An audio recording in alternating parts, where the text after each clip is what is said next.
விஷயம். கண்ணகி பாண்டியனுடைய அரசவைக்கு வர்றாங்க. இந்த ஆளுமைங்கிறது எவ்வளோ முக்கியமானதுன்னு பாருங்கள். அரசவைக்கு வர்றாங்க. இப்படி நீர்வழியும் கண்களோடு வந்திருக்கிறாயே, நீ யார் அப்படின்னு பாண்டிய மன்னன் கேட்கிறார். இப்போ கண்ணகி பதில் சொல்லணும். இப்போ நான் உங்கள்கிட்ட கேட்குறேன், நீங்கள் யார் அப்படின்னு கேட்டால் என்ன சொல்வீங்க?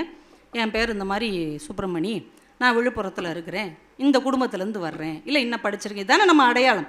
ஆனால் கண்ணகி என்கின்ற இந்த தமிழ் மண்ணின் கதாநாயகி அந்த மன்னனை பார்த்து சொல்லுகிறாள், தேரா மன்னா செப்புவது உடையேன் எள்ளரு சிறப்பின் இமையவர் வியப்ப புல்லரு புன்கண் தீர்த்தோ நன்றியும் வாயில் கடைமணி நடுநா நடுங்க ஆவின் கடைமணி உகுநீர் நெஞ்சு சுட தான் தன் அரும்பரல் புதல்வனை ஆழியின் மடித்தோன் பெரும்பெயர் புகார் என் பதியே.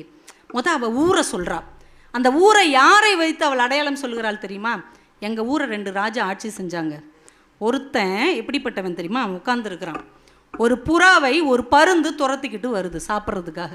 அந்த புறா பதறி பயந்து போய் இந்த அரசனுடைய மடியில் உட்காருது. இந்த அரசன் கேட்குறான், உனக்கு என்ன பிரச்சனை? இந்த பருந்து என்ன சாப்பிட வருது. பருந்து கேட்குறான், இந்த புறாவை விட்டுறேன், இவ்வளோ பயப்படுதில்ல, உயிருக்கு இவ்வளவு அஞ்சு என்கிட்ட அடைக்கலம் வருகிறது, இதை விட்டு விடேன்.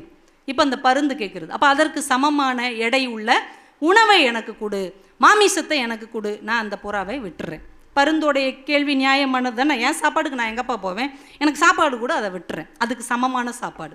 இப்போ அரசன் என்ன செய்யலாம்?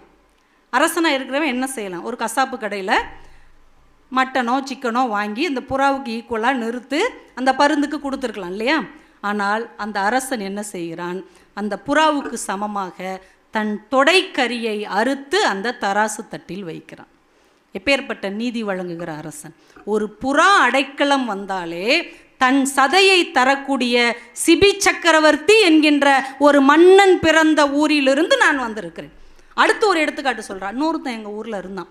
ஒரு ஆராய்ச்சி மணியை அவன் அரண்மனை வாசலில் கட்டி தொங்க விட்டுருந்தாங்க. அதை யாருமே அடித்ததில்லை, ஏன்னா பிரச்சனையே இல்லை.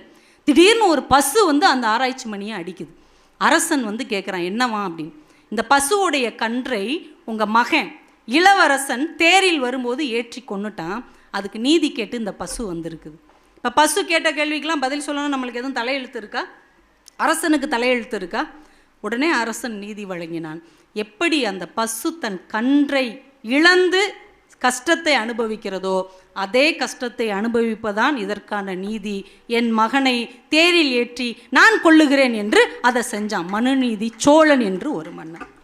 இந்த 2 அரசர்கள் ஆட்சி செய்த நாட்டிலிருந்து நான் வருகிறேன்னு சொல்லிட்டு அங்கே பாண்டிய